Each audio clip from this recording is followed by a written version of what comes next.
Current సంగతి మనం ఖచ్చితంగా 15,000 మెగావాట్ల కరెంటు ఉత్పత్తి చేసుకోబోతా ఉన్నాం. 24 గంటలు కరెంటు ఉంటది.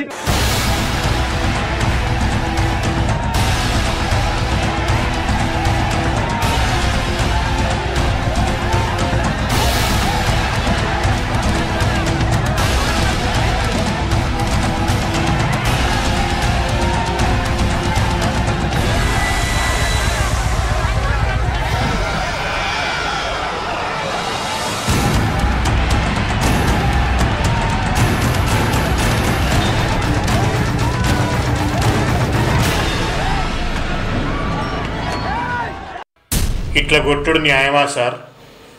మీరిస్తానన్న కరెంటే కదా మేము అడిగింది. నీళ్లు లేక పంటలు ఎండిపోతుంటే కరెంట్ ఇమ్మని అడగటం పాపమా? కరెంట్ ఇమ్మంటే కరడు కట్టిన రాక్షసుని లెక్క రైతుల రక్తం కడ్డ చూస్తావా కేసీఆర్? ఇది న్యాయమా నీకు? ఇంకా నయం ఆ బషీర్బాగ్ లెక్క కాల్చి సంపలేను. అన్నం పెట్టిన చేతికి సున్నం పెట్టినట్టు అన్నదాతలైన పేద రైతుల తలకాయలు బలగొట్టిస్తావు, కాళ్ళ చేతులు విరగొట్టిస్తావు. ధర్మవానికి ఇది. ఇందుకోసమైనా తెలంగాణ తెచ్చింది, ఇందుకోసమైనా మేము తెలంగాణ కోసం కొట్లాడింది.